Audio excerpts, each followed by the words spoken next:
এদিকে আবার ট্রাম্পের শুল্কের চাপেই ক্ষমতা হারাচ্ছেন ডক্টর ইউনূস। আমেরিকান বিশেষ সৈন্য নিয়ে দেশে ঢুকতে চলেছেন শেখ হাসিনা। মহাবিপদে পড়তে চলেছেন ডক্টর ইউনূস এবং তার সমন্বয়করা। দর্শক, সারা দেশে কি করতে চলেছে বিস্তারিত জানতে দেখতে থাকুন। বাংলাদেশের ওপর মার্কিন শুল্ক কমানোর বিষয়টিকে গুরুত্বপূর্ণ কূটনৈতিক বিজয় এবং ঐতিহাসিক বাণিজ্য চুক্তি হিসেবে উল্লেখ করেছেন প্রধান উপদেষ্টা ডক্টর মোহাম্মদ ইউনূস। আওয়ামী লীগ ফিরে আসলে কেউ বাঁচতে পারবেন না। আওয়ামী লীগ যদি কোনোভাবে ক্ষমতায় আসে তখন কিন্তু খবর আছে। আবার কোনো কারণে যদি আওয়ামী লীগের মতো দলের বা শেখ হাসিনার যদি কোনো কারণে প্রত্যাবর্তন ঘটে, আপনি দেখুন 1 মিনিট লাগবে না, 30 সেকেন্ডের মধ্যে পুরো মাঠ ফাঁকা হয়ে গেছে। বারংবার বলা হচ্ছে ক্ষমতাচ্যুত আওয়ামী লীগ ফিরে আসলে কেউ বাঁচতে পারবেন না, কিন্তু কেউ কখনো ভেবে দেখেছেন কেন রাজনৈতিক ব্যক্তি কিংবা আলোচিত ব্যক্তিগণ এসব কথা বলছেন? যার হাতে তারই সন্ধান করি, আমাদেরকে তার সন্ধান করতে হবে। বর্তমান সরকার টিকাই আছে ভাই এই জামাতের কারণে, নাহলে পরে উড়াই যাইত, ফু দিয়া উড়াই দিত, টিকতে পারতো না। যেসব ষড়যন্ত্র ধরা পড়তেছে বর্তমানে, মহা কেলেঙ্কারি ভাই, ভয়াবহ ঘটনা। আমার দেশ পত্রিকাটি যারা সবসময় জুলাই যোদ্ধা নামে যারা শাহবাগে সাধারণ মানুষকে আটকিয়ে কষ্ট দিচ্ছ, তোমরা কি চাও আমরা সত্যিকার অর্থে জুলাইয়ে যারা লড়াই করেছি, গুলিবিদ্ধ হয়েছি, জেল খেটেছি, আহত হয়েছি, তারা তোমাদের মুখোমুখি দাঁড়াবো? এটা কি চাও? তোমরা যেভাবে জনগণকে কষ্ট দিচ্ছ, আমাদের কিন্তু এছাড়া আর বিকল্প নাই। আসসালামু আলাইকুম রহমতুল্লাহ। সবাই কেমন আছেন? আশা করি সবাই অনেক অনেক ভালো এবং সুস্থ আছেন। সবাইকে স্বাগতম জানাচ্ছি আমাদের আরেক নতুন ভিডিওতে। প্রতিদিনের মতো আবারও চলে আসলাম নতুন একটা ভিডিও নিয়ে। ইতিমধ্যে আপনারা সবাই ভিডিওর শুরুতে বেশ কিছু অংশ বিশেষ দেখে বুঝতে পেরেছেন আজকের ভিডিওটা কতটা গুরুত্বপূর্ণ হতে চলেছে। আপনারা সবাই ইতিমধ্যে ভিডিওর বেশ কিছু অংশ বিশেষ দেখে বুঝতে পেরেছেন আজকের ভিডিওটা কতটা গুরুত্বপূর্ণ হতে চলেছে। তাই আমি আর ভিডিওটা নিয়ে বিস্তারিত বলবো না, কারণ বিস্তারিত বলতে গেলে ভিডিওটি অনেক লম্বা হয়ে যাবে। তাই সংক্ষেপ করার ক্ষেত্রে মূল আলোচনা নিয়ে যাচ্ছি। তার আগে এরকম সকল আপডেট সবার আগে পেতে অবশ্যই দ্রুত আমাদের চ্যানেল সাবস্ক্রাইব করে সাথে থাকবেন। আর বেশি কথা না বলে আমরা ধারাবাহিকভাবে একটু ভিডিওটা বিস্তারিত দেখিয়ে আসবো। বাংলাদেশের ওপর মার্কিন শুল্ক কমানোর বিষয়টিকে গুরুত্বপূর্ণ কূটনৈতিক বিজয় এবং ঐতিহাসিক বাণিজ্য চুক্তি হিসেবে উল্লেখ করেছেন প্রধান উপদেষ্টা ডক্টর মোহাম্মদ ইউনূস। সকালে অন্তর্বর্তী সরকার প্রধানের পক্ষ থেকে দেয়া হয় এই প্রেস বার্তায় বলা হয়, পারস্পরিক অর্থনৈতিক স্বার্থ রক্ষা এবং অগ্রগতিতে পরিবর্তিত শুল্ক নীতি গুরুত্বপূর্ণ ভূমিকা রাখবে। বাংলাদেশের পক্ষ থেকে শুল্ক ইস্যুতে আলোচনায় বসা প্রতিনিধি দলকেও জানান অভিনন্দন। বলেন, তাদের কৌশলগত দক্ষতা এবং অটল প্রতিশ্রুতির কারণেই এই অর্জন সম্ভব হয়েছে। এই চুক্তির মাধ্যমে বাংলাদেশের তুলনামূলক সুবিধা অক্ষুণ্ণই থাকছে। এছাড়া বিশ্বের বৃহত্তম ভোক্তা বাজারে বাংলাদেশের প্রবেশাধিকার আরও জোরদার হলো। পাশাপাশি জাতীয় স্বার্থসমূহ সুরক্ষিত থাকবে। এর ফলে বাংলাদেশের দ্রুততর প্রবৃদ্ধি এবং স্থায়ী সমৃদ্ধির পথ উন্মুক্ত হবে।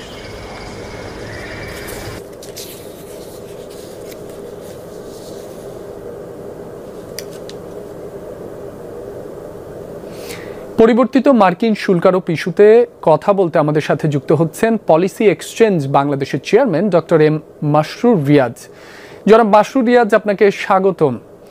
আপনার কাছে প্রথমে যে বিষয়টি জানতে চাই, নতুন এই শুল্ক নির্ধারণকে কিভাবে দেখছেন?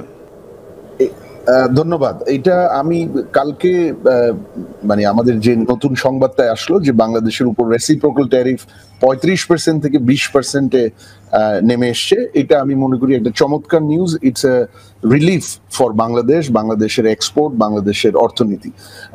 আমি সেইটাকে যে এই থার্ড রাউন্ড যে নেগোসিয়েশনটা হলো জুলাইয়ের 2 তারিখের পরে সেকেন্ড রাউন্ড শেষ করে, সেই নেগোসিয়েশনের যে প্রস্তুতি এবং কৌশল নির্ধারণ এবং এই নেগোসিয়েশন কমপ্লিশন, সেটার জন্য আমি সাধুবাদ জানাই বাংলাদেশের নেগোসিয়েটিং টিমকে বা বাংলাদেশের ইন্টারিম গভর্নমেন্টের প্রস্তুতিকে।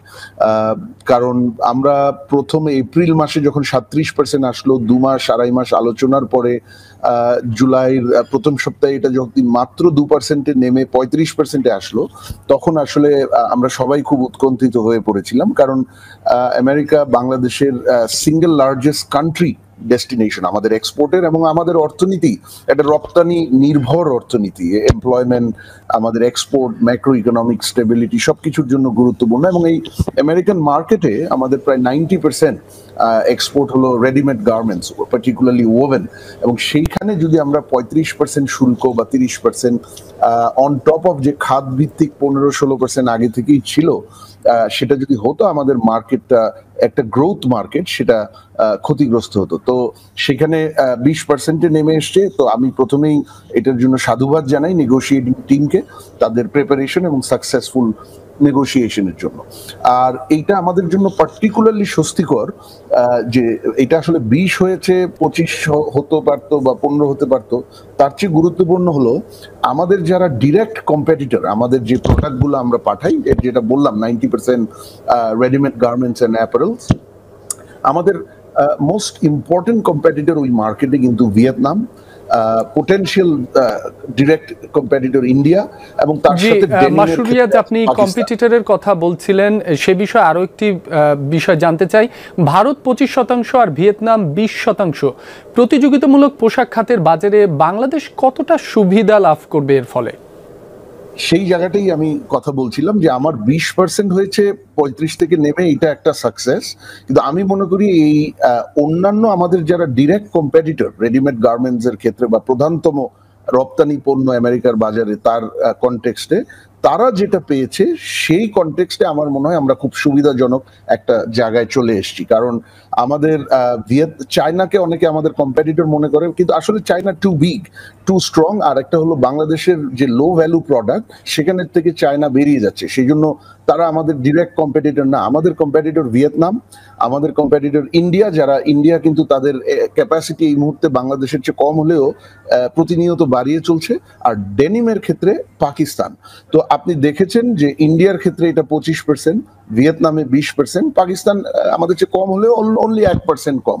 সুতরাং আমরা কম্প্যারেটর কান্ট্রি, যারা আমাদের রপ্তানি প্রধানতম রপ্তানি পণ্যগুলোর ডিরেক্ট কম্পিটিটর, এবং যদি বড় ধরনের ডিফারেন্স থাকতো আমাদের ট্যারিফ আর তাদের ট্যারিফের মধ্যে রেসিপ্রোকাল, তাহলে আমরা বিপদে পড়তে পারতাম।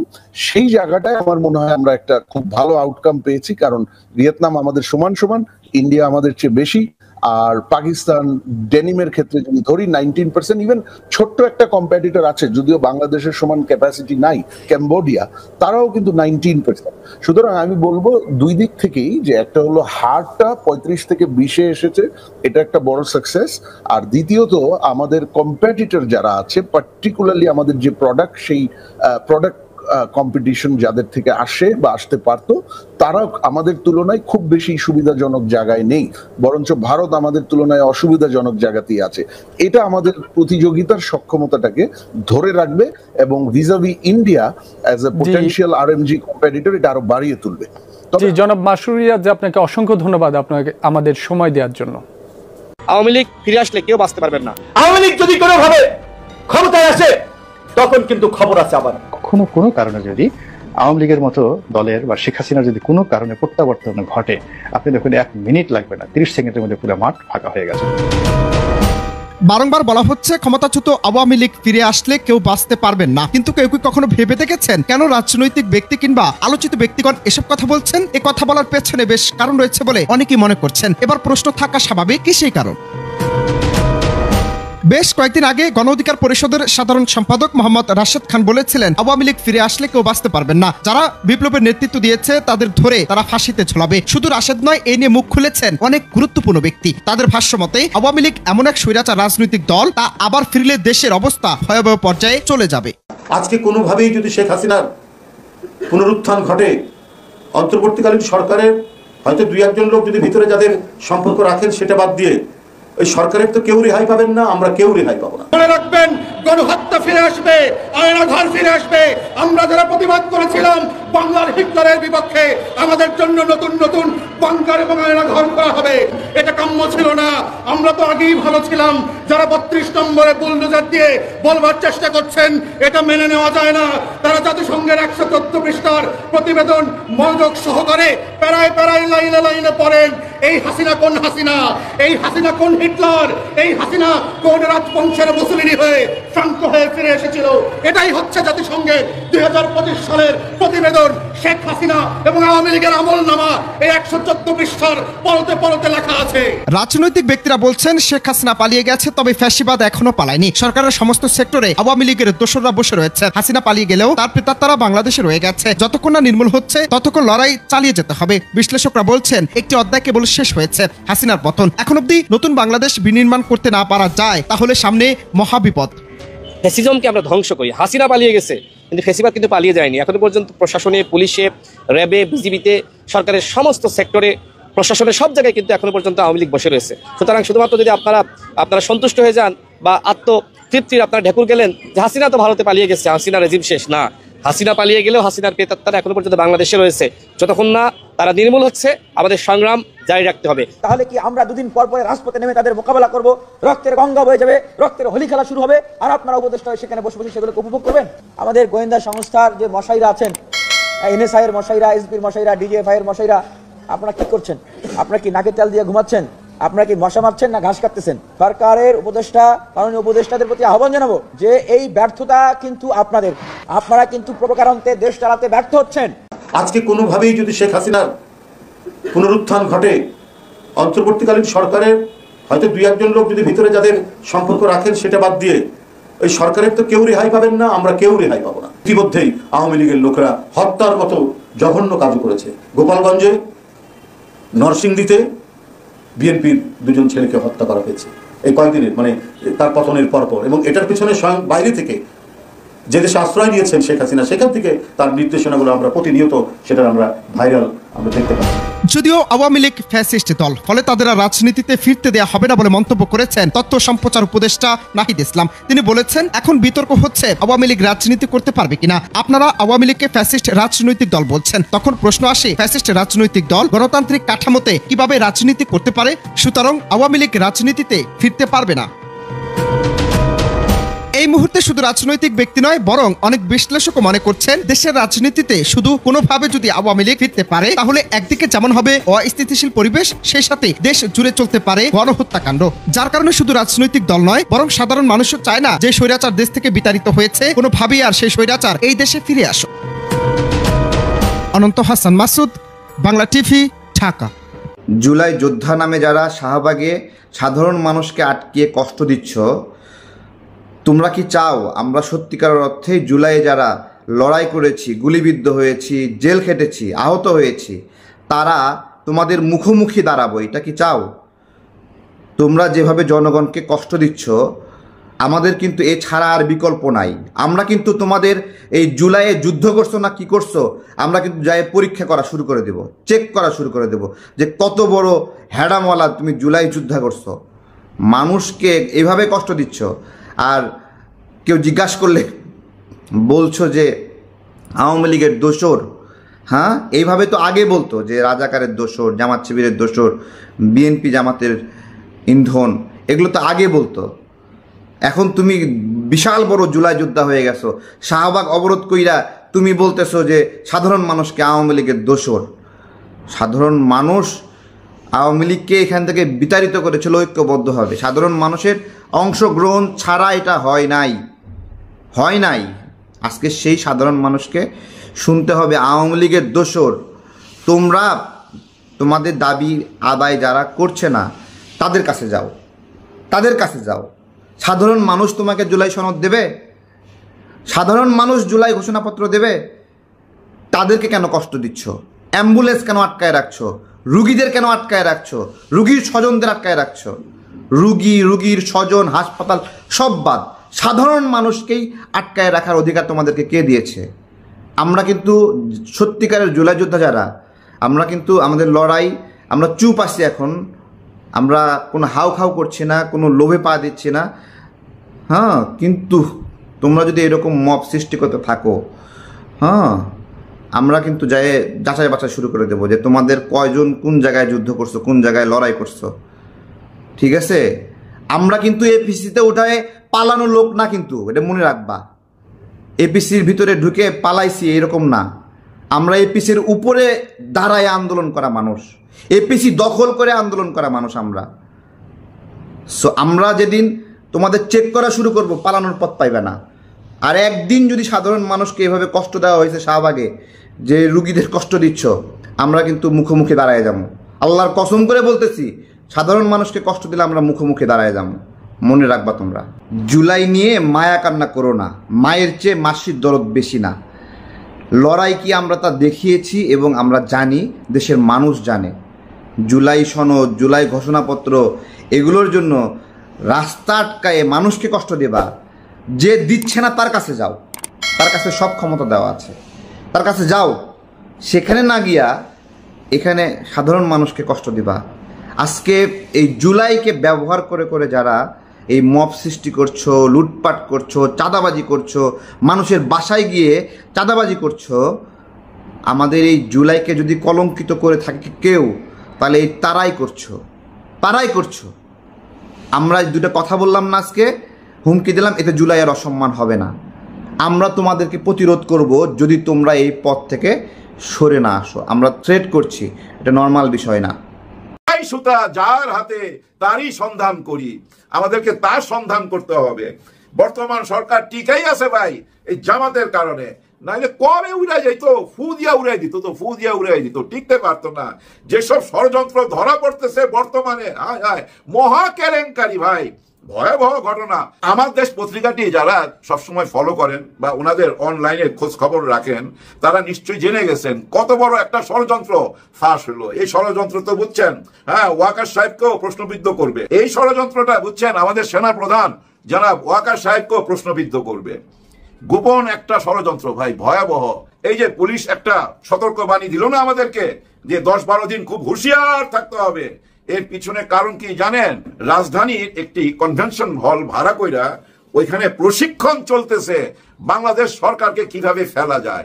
এই ঢাকার ভিতরে এই প্রশিক্ষণ চলতেছে, কনভেনশন হল ভাড়া কইরা, কেভি কনভেনশন হল, এটা ভাড়া করা হয়েছে। ভাড়া করার সময় কি বলা হয়েছে জানেন? যে আমরা প্রবাসে লোকজন পাঠাইতো, তাদেরকে নিয়ে আমরা একটু প্রশিক্ষণ নিব। এবং ওইখানে যারা গেছে 4 থেকে 500 লোক গেছে, ওইখানে আওয়ামী লীগের একদম বাছা ওই যে গুন্ডা প্রকৃতির নেতা যারা আছে, তাদেরকে ওই কনভেনশন হলে ডাকা হয়েছে। আর ওইখানে ঢোকার সময় বলছে যে আমরা বিদেশে যাবো, এরা কেউ রাজমিস্ত্রি, এরা কেউ কাঠ মিস্ত্রি, এরা কেউ গিল মিস্ত্রি, এদেরকে আমরা ট্রেনিং দিব। ওই ট্রেনিং এর কথা বইলা এই সরকারে কিভাবে ফেলা যায় সেটার প্রশিক্ষণ দিছে। আর এই প্রশিক্ষণটা কে দিছে জানেন? মেজর সাদেক। মেজর সাদেক নামে একজন বীর আছে, উনি এই ট্রেনিংটা দিছেন। ওনার সাথে যোগাযোগ কার? সজীব ওয়াজেদ জয়। সজীব ওয়াজেদ জয়ের সাথে সে যোগাযোগ কইরা মাল পানি টাল পানি খায়া প্রশিক্ষণে নাইমা গেছে এবং 400 লোককে নিয়ে এখানে প্রশিক্ষণ দিছে বাংলাদেশ সরকারে কিভাবে ফেলা যায়। চিন্তা করছেন কত বড় ভয়াবহ ষড়যন্ত্র। 16 জন অ্যারেস্ট হয়েছে এই পর্যন্ত। আর ওই যে মেজর সাদেক, তাকেও আইনের আওতায় আনা হয়েছে। এখন তার মোবাইল খুঁজে বেড়াইতেছে, তার ল্যাপটপ খুঁজে পাওয়া যাইতেছে না, এগুলা খুঁজতেছে। চিন্তা করেন কত বড় ষড়যন্ত্র, যার জন্য পুলিশের এই হুঁশিয়ারি। ভাই, আমাদেরকে আরো সাবধান হইতে হবে। আরো অনেক ষড়যন্ত্র আছে ভাই দেশের ভিতরেই। এই সরকার আসার পর থেকে আমার মনে হয় না একদিনের জন্য স্বস্তিতে থাকতে পারছে। একদিনের জন্য তারা নিস্তার পায় নাই আমাদের হাত থেকে। আমরা কেউ না কেউ আঘাত কইরেই যাইতেছি বিভিন্ন অ্যাঙ্গেলে। ভারত থেকে শেখ হাসিনা টাকার বস্তা ছুঁড়া মারতেছে। তো আর এই টাকার বস্তা বর্ডার পার হয়ে এখানে এসে পড়তেছে, কাজে লাগতেছে। অলরেডি কাজ শুরু হয়ে গেছে, কিন্তু বেশি দূর আগাইতে পারে নাই। আমাদের গোয়েন্দারা হুঁশিয়ার ছিল, সব ধইরা ফেলাইছে, আইনের আওতায় চলে আসবে। আপনারা জানতে পারবেন, যারা নিউজটা জানেন না, আমার দেশ ফলো করলেই যাই না যাবেন। ভয়াবহ ঘটনা ভাই। এই যে মেজর সাদেক এখন ধরা পড়ছে, ভাইবেন না যে এই পর্যন্ত, এর উপরে আরো কেউ আছে। আমাদের দেশের রাজনীতিতে যারা উইরা বেড়ায়, তাদের নাটাই সুতা ভাই আরেকজনের হাতে থাকে। ওইখান থেকেই সবকিছু পরিচালনা করা হয়। দেখেন, এই সরকারের কিন্তু একটা উইকেটও কেউ খাইতে পারে নাই। ধরে নেন এই সরকারের উইকেট কিন্তু ফালাইবার জন্য বহু চেষ্টা করা হয়েছে। এই 2 জনের পদত্যাগ চাই, ওই 3 জনের পদত্যাগ চাই, এর পদত্যাগ করতেই হবে অত তারিখের মধ্যে, বহু রকম কথা হয়েছে। কিন্তু এর মধ্যে অনেক রকম ষড়যন্ত্র, কিন্তু একটা উইকেটও কিন্তু ফেলতে পারে না এই সরকারের। সরকার কোনো উইকেট ফেলতে দিবে না। আবার সরকার ছক্কাও মারবে না, শ্রীলঙ্কার রানা তুঙ্গার মতো 1 রান করে রান নিবে ভাই। ছক্কা মারবে না, 4ও মারবে না। কোন রকম উত্তেজনা নাই কিন্তু সরকারের মধ্যে। সরকার কিন্তু একদম নীরব, চুপচাপ দেখা যাইতেছে। ওই যে ঝড় আসার আগে ওয়েদার যেমন ঘুমট বাঁধা থাকে, গাছের পাতাও নড়ে না, বাতাসও নাই, কেমন জানি একটা থমথমে অবস্থা। ওই থমথমে অবস্থা কিন্তু সরকারের মধ্যে, একদম চুপচাপ। কারণ একটা ঝড় তো আসতে যাচ্ছেই। 5 তারিখের আগে এই ঝড়টা আসতেই হবে, জুলাই সনদপত্রের ঘোষণা করতেই হবে, 3 তারিখেই ঘটনা ঘটাইতে হবে ভাই, কোনো উপায় নাই। যত বাধাই আসুক কেউ রুখতে পারবে না, এই সরকারকে কেউ রুখতে পারবে না। আপনারা কেউ হতাশ হবেন না, কারণ ওই যে একটু আগে বললাম সরকার একা না ভাই, সরকারের পাশে জামাত ইসলাম আছে, আর জামাত ইসলাম থাকলে ছাত্র শিবির থাকবে, আর ছাত্র শিবির যেখানে আছে ওইখানে এনসিপি নিশ্চয়ই থাকবে। বর্তমানে কিছু কথাবার্তা শোনা যাচ্ছে এনসিপির সাথে ছাত্র শিবিরের দূরত্ব বাড়তেছে। নাহিদ ইসলাম কিছু বক্তব্য রাখছে যে জুলাই গণ অভ্যুত্থানের পিছনে যে কলকাঠি নাড়ছে শিবির শোনা যায়, এটা ভুল। আমরা কারোর চাবিতে চলি নাই, আমরা কোনো চাবি দেওয়া পুতুল না, আমাদের পিছনে জামাত শিবির ছিল না, এমন একটা কথা বলছে। এগুলো আমি মাথায় নিতে চাই না, কেন জানেন? এগুলা তাদের মেকিং গেম, হ্যাঁ, নিজেদের বোঝা পড়ার খেলা এগুলো, এই খেলাতে আমি পড়তে চাই না। আমার ব্যক্তিগত ধারণা এনসিপি শিবির ওরা একই আছে, কোনো দূরত্ব সৃষ্টি হয় নাই, ওই রসুনের মতো এক জায়গায় আছে, নিজেরা ঠিক আছে। আমাদেরকে হয়তো একটু মাইন্ড ডাইভার্ট করার জন্য এইসব বলতেছে। যাই হোক, আমরা ওদিকে মাইন্ড ডাইভার্ট করতে চাই না, আমরা মাইন্ডটা ঠিক রাখতে চাই একদিকে, সেই নজরটা দিতে চাই বাংলাদেশের পতাকার দিকে। দেশ আগে ভাই, দল পরে, দেশ আগে, তাই না? আর এই দেশের জন্য তারা সবচেয়ে ভালো দল, এইটা যদি আমরা 2026-এ না বুঝতে পারি আর কোনোদিন বুঝতে পারব না। আর এখনই এটা বুঝার শেষ সময়, এরপরে আর বুঝার কোনো সময় থাকবে না আমাদের হাতে। দেখেন ভাই ব্রাদার, জুলাই গণ অভ্যুত্থানের সাথে সব দলের লোকই জড়িত ছিল, বাংলাদেশের সবাই জড়িত ছিল। এখন কিন্তু সবাই ওই জুলাই গণ অভ্যুত্থান নিয়ে কোনো মাথা ঘামাচ্ছে না। জুলাই গণ অভ্যুত্থানের সাথে যারা জড়িত ছিল তাদের কি হবে, তাদের ভবিষ্যৎ কি, এটা নিয়ে কেউ মাথা ঘামাচ্ছে না। সবাই চায় নির্বাচন, একটা নির্বাচন দিয়ে দেন, তারপরে আমরা সরকারে যাইয়া এগুলা কইরা দুমুনি। এই কথা এখন আমি তো বিশ্বাস করতে পারতাছি না। অতীতে কেউ কথা রাখে নাই, এখন যে কথা রাখবে এটার কোনো বিশ্বাস আছে? কোনো বিশ্বাস নাই।